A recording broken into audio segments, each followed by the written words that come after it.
Welcome to 5% Radio, where it's all about learning like no one else today so you can live like no one else tomorrow. Please be sure to share and subscribe. All right, so there's this college professor, and he gets up in front of his class, and he has this large jar. It's just a large, empty glass jar, and he puts it on a table in front of the class.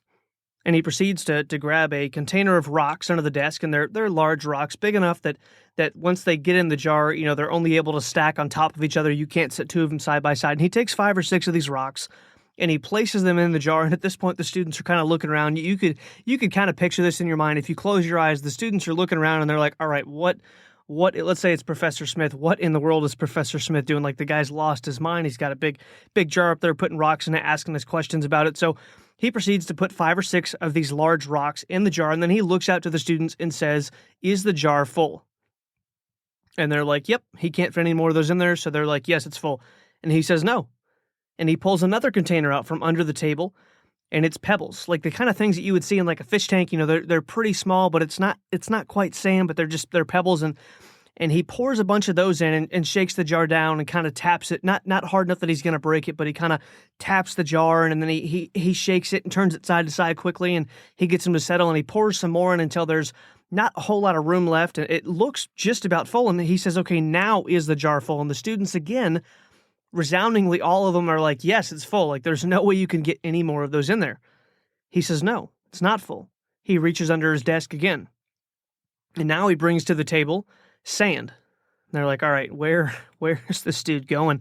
He pours the sand into the jar until you can't see any of the pebbles. You can barely see, you can see 1 or 2 of the rocks because there was no room between the sand and the glass on the side of the jar. And he says, "Okay, is the jar full now?" And now the students are a little more hesitant to answer, and they say, "No," kind of a question in their voice, like, "No, I don't think it looks full, but I don't think it's full because he's been asking us that. We've been wrong every time." And then he brings out a large glass of water. He pours this glass of water into the jar until it's, just about to overflow, and he puts it down, and he says, "Now the jar is full." What's up, 5%ers? Welcome back to 5% Radio. Today is episode 13, and we will be talking about time management and the 4 ways you can prioritize things in your life to increase your effectiveness with the time you do have and decrease the amount of time you waste due to organizing things improperly. So I want to start us off here with a few quotes, and then I will get back to the meaning of that story that I just told you about the professor with his students. So here's the first quote. "The bad news is time flies. The good news is you're the pilot." Michael Asteuler. It is not enough to be busy. The question is, what are we busy about? Henry David Thoreau. Time equals life. Therefore, waste your time and waste your life, or master your time and master your life. Alan Lakin. Time is our most valuable asset, yet we tend to waste it, kill it, and spend it rather than invest it. Jim Rohn. Last quote here. The key is in not spending time, but in investing it. Most of us spend too much time on what is urgent and not enough time on what is important. The challenge is not to manage time, but to manage ourselves. Stephen Covey. So in this story of the college professor with the big glass jar up in front of the students, these rocks, pebbles, the sand, and the water, they all represent different things as far as priorities and how to schedule things and how do you actually effectively manage your time. They all have a representation, and they're kind of a metaphor of this story. But the big rocks would be your top priorities. These might be things like church or your purpose, your calling, the thing that you really feel like you are put here to do, family time, maybe date nights with your spouse, your business. These are absolute top priorities. If you had to leave certain things out, these would be the very last things that you would ever push out of your schedule. I mean, it would have to be some major emergency for you to get rid of these things. So these are your top priorities, the big rocks. They go in the jar first. Next, we see the pebbles. This is important stuff that is secondary, such as maybe the gym, dinner with friends, learning or studying your craft more, grocery shopping, things like that. These are still super important things, but they're secondary when compared to those big rocks. After this, we have sand, which would be maybe leisurely activity, fun stuff here and there, movie time, TV, video games, catching up on the latest news, a phone call with a friend, maybe just texting about nothing.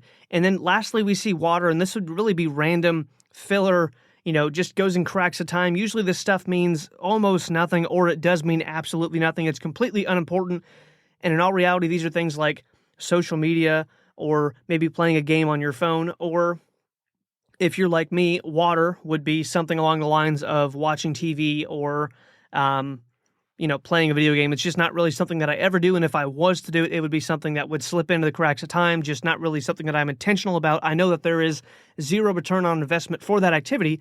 It's literally just me spending, or if you want to look at this a different way, wasting time. So if you're looking at your priorities, why this analogy of the big rocks and the gravel and the sand and the water? Well, here goes. If you put the big rocks in first, the most important things are in first. Your priorities are aligned because I put the most important things in my life, most important things in my schedule, I have put them in first. I've been intentional. However, if I put the sand or the water in first, same amount, and then I try to squeeze in the big rocks, they're not going to fit. Or if I try to put the gravel in first and then the big rocks on top of that, I'm not going to have room for the most important things because I put something that was least important or less important in front of something that was more important or most important. Never let the things that are most important, the things that matter most, be at the mercy of the things that matter least. Never let those things that matter most be at the mercy of the things that matter least.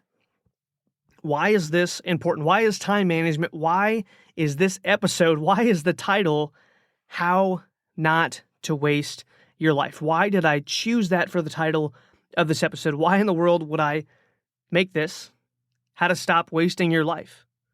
Well, because how not to waste your life and how to stop wasting your life are really the same thing. You have to learn effective time management. Another quote that we've probably all heard is, without a plan, you plan to fail, or if you don't plan, you plan to fail. So why is it important to manage your time? Well, here's why. If you're going to be successful in any field, and again, this can be financial, this can be running an organization, this can be a business, this can be a church. I don't care if you're a pastor or a housewife or a multimillionaire business owner with business all across the country, all across the world. If you're going to be successful in any field, you have to learn how to lead others, and leading others starts with being able to lead yourself. You must learn how to lead yourself in a given area before you can lead others in that same area. And if you're not organized with your time, then you will not be organized in your leadership or anything else you do. You cannot be disorganized with your time, disorganized in how you prioritize things, disorganized in how you schedule things, disorganized in what you think should come first, and be organized as a leader in any area. So there are 4 different quadrants of time management, according to Stephen Covey, and this comes out of one of his chapters in the book, The 7 Habits of Highly Effective People. If you want to learn more about that book, I do have a link in the show notes that you can click on. It just takes you to a link to buy that book. Absolutely phenomenal book. It is a dense read. It's not something that you're just going to, I've never read a book in my life, and I'll dive into this one first. It is a dense read. However, it's dense for a reason. There is so much in there, and this is a landmark book as far as personal development, or if you're just looking for leadership, really anything in the area to grow yourself. This book, The 7 Habits of Highly Effective People by Stephen Covey, is timeless. He was a great leader. He consulted with presidents, meaning that they actually would call him and ask for his counsel. Family man, married to the same woman for years and years and years. No blemish in his reputation, just had absolutely phenomenal character. Solid Christian man, great morals, led a wonderful family. His kids have gone on to do incredible things in the world. Overall, a great leader. And if he's talking about time management, that is someone that I will be listening to for sure. All right, so let's dive into exactly what he had to say about time management. So there are 4 different quadrants. I mentioned this at the beginning of the show, but there's 4 different quadrants of time management. Number 1 is, and I actually have a graphic that you can look at. If you want to go to the show notes, you can click on one of the links there. It'll take you to the graphic that I'm describing here. It's called his time management matrix, meaning that there's 4 different things. There's 4 different quadrants, and some are important, some are urgent, some are important, some are not urgent, some are unimportant and urgent, and some are unimportant and not urgent. And there's a great little graphic that he has from his book, and I just pulled that off of Google, and I have the link to that you can go check out, but that will be the graphic that I'm referencing here. So in that graphic, the very first corner, the upper left-hand side at the top, is urgent and important. Now, this is something that you need to do right now. This is something that is important. It can't be scheduled. It can't be delegated. You can't give this to someone else. This needs to be done right now. This is something that absolutely cannot be put off. You have to do it. So quadrant number 1 would be things that you absolutely have to do right now. They're not something that you can put off. They are urgent and they are important. So you just have to do this. These are generally things that you've got to drop everything and do it right now.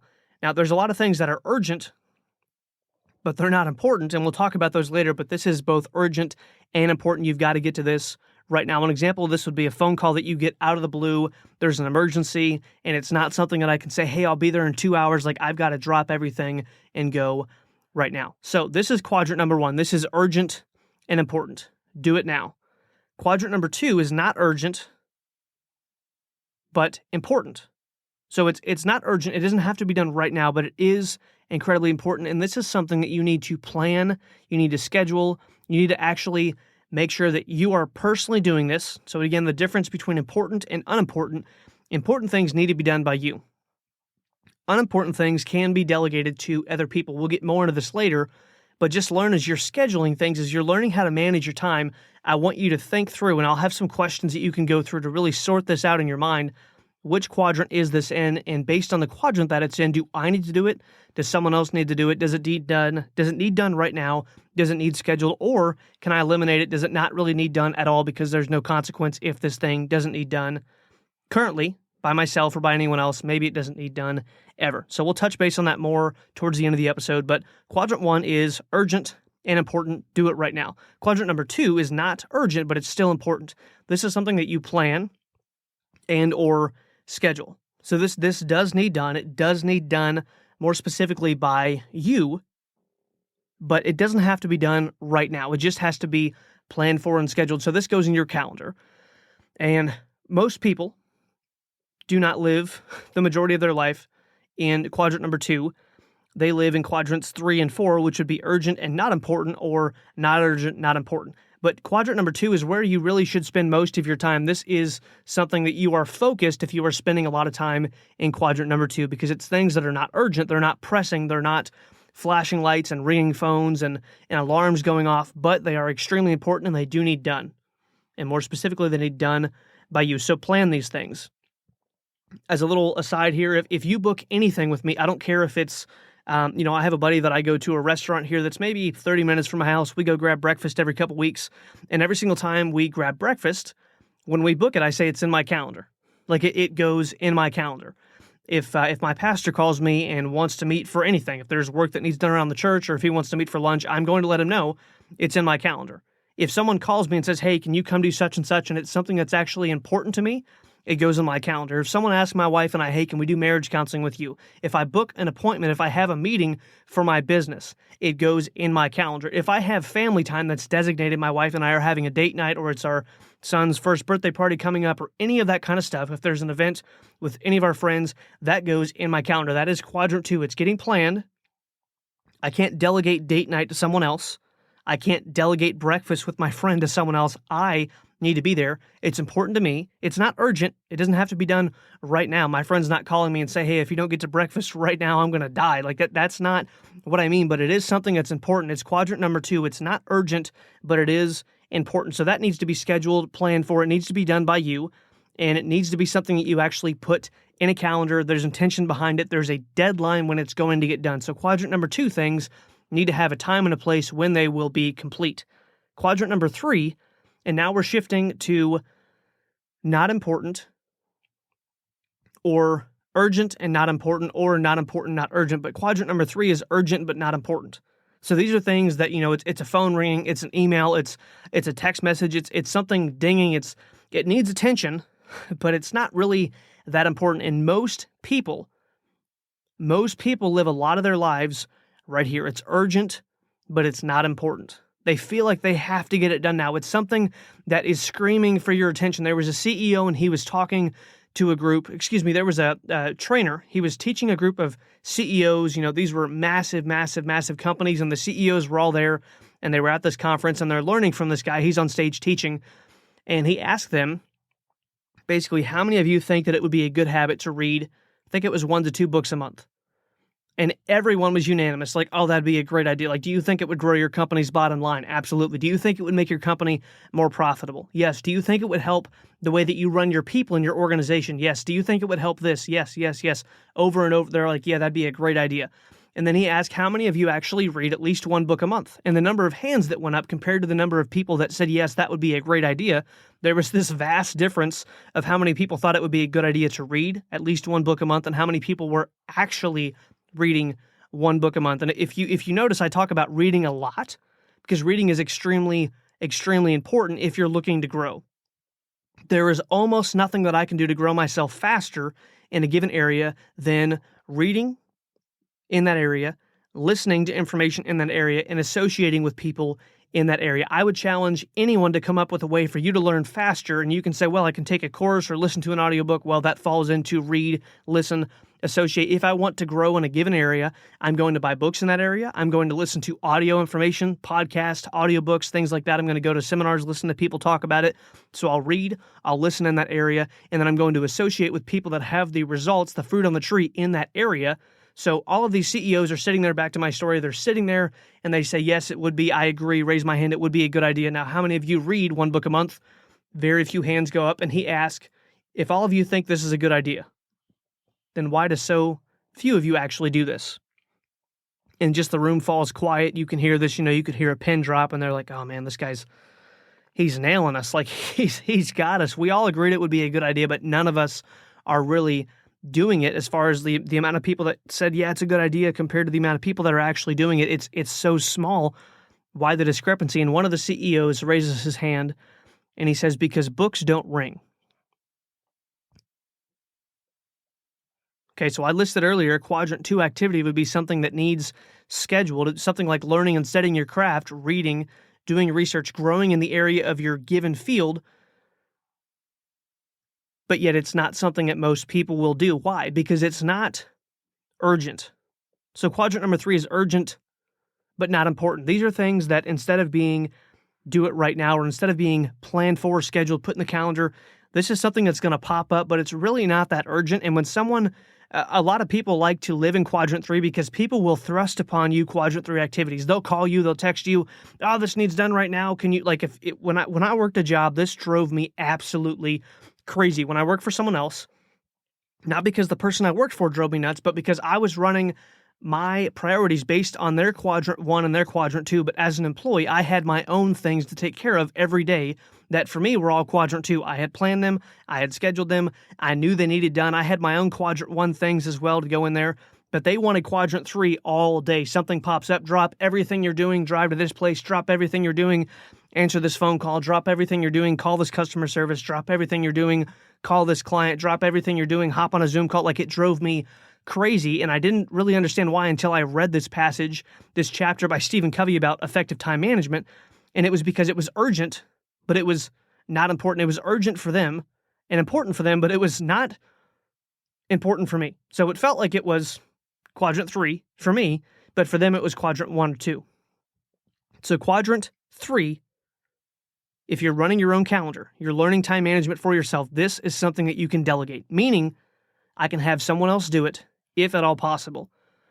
This could be your spouse. This could be your business partner. This could be an employee. This could be someone else in your organization. If you have a sales team, if you run a church, if you run a company that has a large team, you can delegate this to someone else that is appropriate for that task. Like their qualifications mean that they could actually get this done because, again, it's not important, but it's urgent. It does need tending to, but you can delegate this, give it to someone else. Lastly, we have quadrant 4, which, again, if you're looking at this matrix of the 4 squares and where things are, quadrant number 1 is in the upper left-hand corner. Quadrant number 2, so urgent and important, is the upper left-hand corner. Important but not urgent is quadrant number 2. It's in the upper half of the quadrant in the right-hand corner at the top. Quadrant number 3, urgent but not important, the things that you can delegate, is in the bottom half on the left side. And then quadrant number 4, not urgent and not important, is at the very bottom at the right-hand corner. And these are honestly things that these are your avoid at all costs, meaning these really don't have to be done ever. Like, you can completely eliminate most of these things. So if something is quadrant number 4, it is neither urgent nor important, so why would you spend time doing it? I don't care who tells you it's important to them, who tells you it's urgent to them. If it's not urgent and important to you, either they can take care of it on their own or it doesn't get taken care of, period. And if it's something that does not actually need to be, it might feel like it needs to be done, but if it's something that does not actually need to be done, it's not urgent and it's not important, you can avoid this at all costs. You can actually eliminate this thing completely depending on what it is. Okay, so that being said, the next thing we'll move on to is we'll have a series of questions that'll really cover, okay, how do I know which quadrant something is in or which quadrant something should go in? Where should I put this thing in my schedule based on these 4 quadrants? By the way, I will do a full episode and multiple episodes later on over productivity, how to be more efficient, things like that, because one of the things that he talks about in this chapter, I didn't want to do all of this in one run because it would have been well over an hour long. And although some of you out there would have had no problem with that, many people, if they click on an episode, they're like, oh, okay, an hour and 13 minutes long, like, I don't know. So anyway, one of the things he talks about is there's different things that you can use for productivity. A lot of people will use to-do lists. A lot of people will use calendars, day planners, things like that. And he talks about which one of the quadrants that most people live in and how to do these things effectively versus what most people do. But just know that for now, most of you having a to-do list that you actually prioritize in order of big rocks, pebbles, sand, and water, that you actually sit down and say, okay, I have a to-do list. And I'll just briefly touch on this now. I'll do a full episode later on or multiple full episodes later on. But if you are doing quadrant 2 activities and you have a to-do list of 5 things, and please listen to this because this is a bigger nugget than most of you realize. If I have a to-do list and I have 5 things on that list, what most people will do is say all of these 5 things are of equal value, and if I get 4 of them done, then I was very productive today, and they're more concerned about productivity and efficiency than they are actually accomplishing things in order of their importance. Again, quadrant number 2, it's not urgent, but it is important. I need to do it, but it doesn't have to be done right now. They'll spend their whole day on to-do list activities that are neither urgent nor important, or they are urgent but unimportant, and they'll spend time on these things, and they'll feel like, oh my gosh, like I got all this dopamine dump because I checked off all these things, and I was so efficient, and I cleaned the house, and I grocery shopped, and I went to the bank, and I vacuumed the floors, and I gave the dog a bath, and all this stuff, and then you look at their to-do list, and the most important thing on their to-do list was actually, getting the oil changed in the car or getting new tires for the vehicle, let's just say as a random example. That was the most important thing at the top of their list, and they did number 3, 4, 5, 6, and 7. But number 1 was actually the most important thing, like the pressing thing that was both urgent and important. Something's wrong with the car. The tires are bald. Like you can literally see the wire coming through on their car's tires. And they're like, you know what? I did these other 4 or 5 things today. I feel great about myself, but they didn't actually accomplish the most important thing. There's no need for me to wash dishes if I didn't first cook the meal. There's no need for me to wash my hands if I didn't actually get them dirty first. But people will do things out of order and they'll be like, pat themselves on the back. Man, I was super productive. I got so much done today. So if you want to really step up your productivity and you want to actually increase your ability to live in quadrant 2, not urgent, but important things that you need to plan for, schedule, and actually get done yourself. So these aren't the big rocks necessarily, but these are the pebbles, the things that you have to do most regularly. Some of them might be big rocks, but most of them will be just quadrant 2 pebbles. They are things that are still super important. They take up a lot of time in your schedule, and if you don't do them, bad things will happen, but they're not sand, they're not water, but they're also not the most important things like possibly, an urgent phone call that someone's dying. You've got to hop in the car right now and go to the hospital because obviously you can't plan for, schedule, or, organize that any way, shape, or form. It just has to be done. So quadrant number 2, if you do just this simple thing, you can shut off the podcast. You could probably not listen to any episodes after this if you're just looking to increase your productivity and actually do the right things at the right time in the right way, is this. Get a 3x5 card. Go to Walmart, buy a stack of 3x5 cards. I have no clue how much these cost. Last time I bought them, I think they were less than $3, but that was before all of this Bidenflation happened, and everything just went up to some astronomical, ridiculous price. So like, okay, I'm going to go buy a pack of pens, and what used to be $3 is now $7. Or my eggs now cost, total soapbox rant, but my eggs that I normally would buy that used to cost less than $2 for maybe $2.50 tops are now like $4, like just stupid stuff. So I have no clue what these cost, but it's less than $5, and it will make you much more money than that if you will actually take care of your time. Write down your top, I'm going to say 6 priorities. And this comes from Charles Schwab in the book Think and Grow Rich, but write down your top 6 priorities. And then, so do that on the back, like the side with no lines, write down my top 6 priorities for today, and then flip it over and then organize those in order of importance. So number 1, meaning if I only got one thing done today, number 1 would be the most important thing. And then if I finish number 1, number 2 would be the second most important thing, that if I got that done after number 1, there's nothing that I could do that would be more important than finishing that after I've already done number 1, and so on and so forth down the line. If you get those 6 things done that day, phenomenal, great job. If you don't though, if I only got number 1 done, that was my most important, that was my big rock, my urgent and important, do it now. If I got that done, then number 2 becomes number 1 for tomorrow, and I'm going to keep doing that as I continue on that list, 2, 3, 4, 5, and 6 until I'm finished with that list. So again, take a 3x5 card on the bear side. I don't care who you are. If you, again, stay-at-home mom, pastor, if you lead a huge organization, if you run a multi-million-dollar company, I don't care what you do. If you will do this, you will become more productive. Write on the back of the card the top 6 things I have to get done. If that's too hard, write the top 3. If that's too difficult, start with 2 things. Right on the back of the card, here are the things that I need to get done. Not the nice twos, not the, it'd be cool. The things that I need to get done. Quadrant number 2, the things that I have to plan for, or the things that are urgent and important. It's pressing right now. This has to be done by the end of today. Write those things down. If you don't want to do this on a 3x5 card, you can do this in your phone. There are tons of productivity apps, to-do lists, things like that. I do kind of a mixture of this, but if I'm home, or if I start my day at home, or even if we're at a hotel, I still like to do this on paper before I go into my day. So write down what you have to do. Top 5 or 6 things. If that's too much, narrow it down to 3 or 4 or 2 or 3 or whatever you want to start with, and then flip it over. The side that actually has lines, or the other side of the card, depending on what type of paper you're using. 3x5 card is my recommendation. The type of paper that you're using, whatever, flip that over and then write number 1. Look at all those and say, okay, if I only got one of these done, what's number 1? And then if I got that one done, what would be the next most important thing that I could do? So on and so forth, go down the line and then use that card every single day. Number 1 gets complete. Number 2 now becomes number 1. Number 2 gets complete. The day ends. Number 3, 4, and 5 now become number 1, 2, and 3 for your next day, and so on and so forth. But that is the most efficient way that you can track your time just to start learning how to do this. It's not the absolute, it's not big rocks, pebbles, sand, water. It's not as efficient as it could be, but that is a phenomenal process to start with. And for most people, that will double or triple the amount of important things they're actually getting done versus the things that feel good to get done that I can check off a list and get a dopamine spike for, oh my gosh, I got something done. I can check it off the list. And those of us that like list, the melancholies, if you go back to the personalities episode, we like to do lists and we like to check things off. So it can be a good thing, but it can also be a detrimental thing because you just want to put things on the list just to check them off.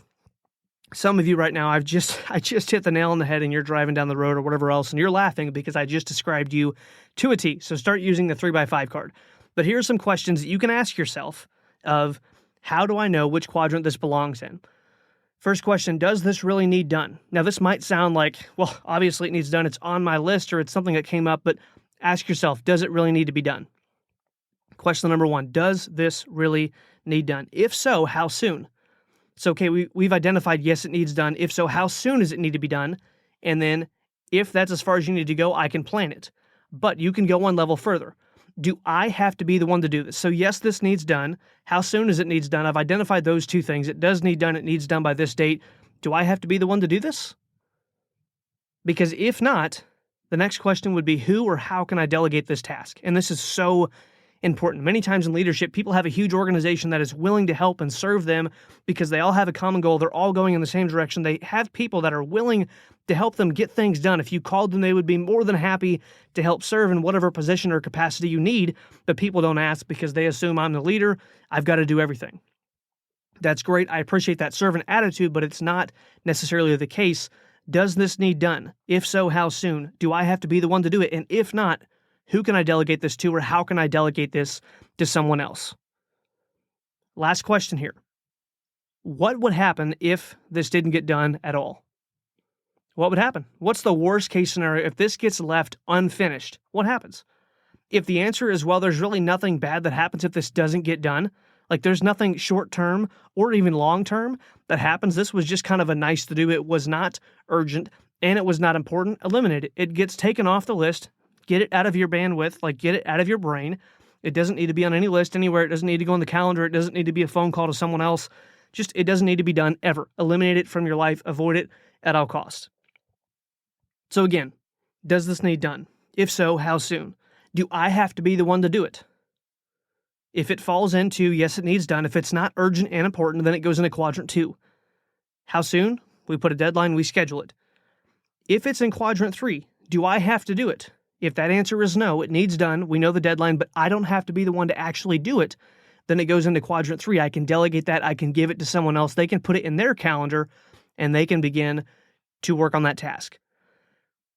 If it doesn't have to be done, who can I delegate it to and how can I delegate it to them? It might be a simple phone call, and that might take hours off your plate, and again, that person is probably happy to help you in whatever capacity they can. If they're in your organization or if they're one of your friends and they're looking to return a favor, people like to help other people. That is a fact. When was the last time someone called you for a favor and you got done and you're like, I'm still upset about that. I wasted so much time. No, like you probably felt good. I'm glad that I was able to help them. I've got a buddy that's a mechanic, phenomenal guy. And when people call him to ask for help working on their cars, I've never heard him once gripe or moan or begrudgingly like, yeah, I got to do so-and-so's brakes, or I have he enjoys helping people because he has a skill that they don't have, and he knows that he can serve them and help take care of them with something that it's important. It saves him money, and he gets to have some fellowship, some time hanging out with them while they're doing that. So he is more than happy to help someone do that. So does this need done? If so, how soon? Do I have to be the one to do it? And if not, who or how can I delegate this task to? Lastly,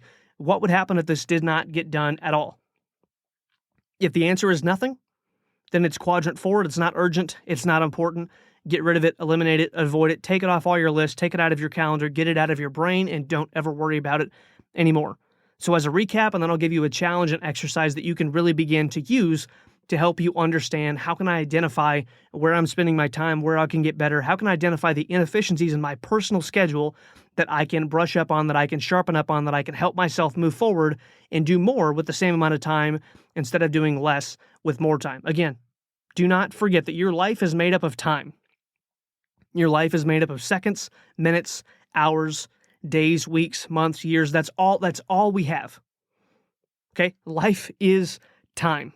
If you want to put it down to its simplest form, life is time. It's nothing more, nothing less. As far as what do I actually have to spend? I have time. You could say, well, I have my attention. Well, your attention costs time because every time I think, if I pause, there was a second right there of your life that you'll never get back. Thank you.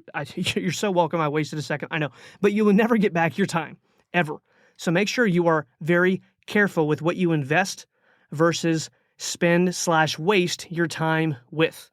So recap, quadrant number 1 is urgent and important. Do it now as soon as possible. Quadrant number 2, not urgent, but it's still important. Plan it, schedule it. It has to be done by you, and it has to be done with a deadline. Quadrant number 3, it's urgent, but it's not important. I can delegate this. I can have someone else do it if at all possible, and then I just have to figure out who can I delegate that to, how can I give them a deadline, and then how can I give them responsibilities and kind of an outline of this is what has to be done. These things have to be fulfilled. These boxes have to be checked. When that's done, this task is complete. Please let me know. And if you need to go check their work, great. But if it's someone that you trust that you know is going to take care of everything 100%, and they're going to say, yep, okay, I'll do that. They're good with details. When you delegate that, it's now off your plate. It's out of your calendar. It's off your to-do list. It's out of your mind, and you can get time back. Quadrant 4, not urgent, not important, avoid at all costs. Never do this. Eliminate it if possible. So here's my challenge to you. Start a time journal. What the heck is a time journal, Jesse? Well, a time journal is you literally just writing down the activity that you did, the time that you started, and the time you ended that activity. If you're someone that feels like, and I hear this a lot, I hear people say, I just don't have any time, yet they're watching TV.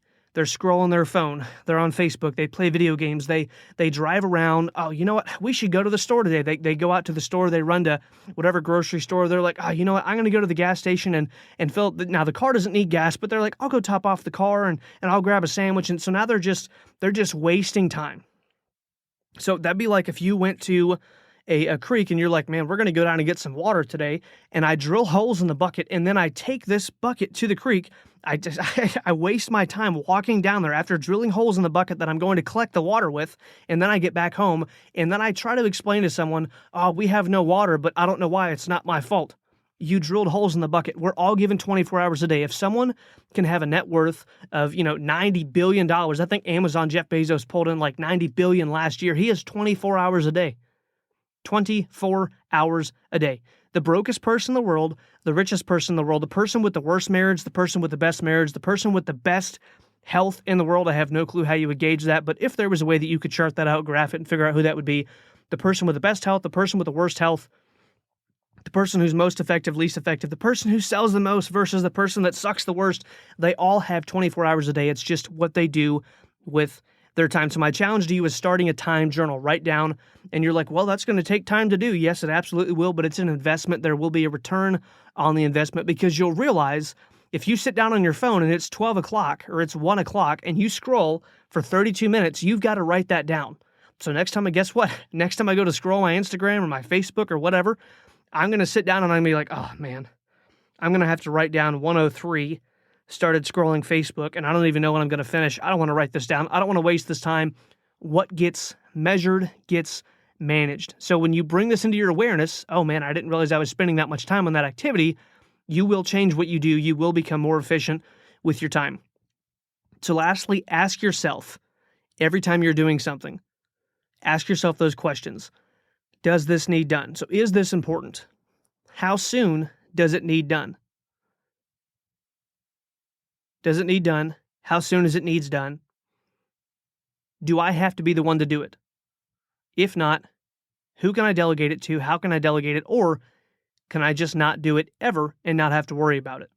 One last thing before you go, my number one goal, and I've said this before, but my number one goal in creating the show is to reach and positively impact as many people as possible with the information that's personally changed my life and the lives of countless others that I have seen and that I personally know around me. So that being said, if you found today's episode helpful in any way, shape, or form, or any previous episode or future episode, please be sure to pay it forward, share the show, share that episode with someone else so it can impact their life as well, and I will talk to you in episode 14.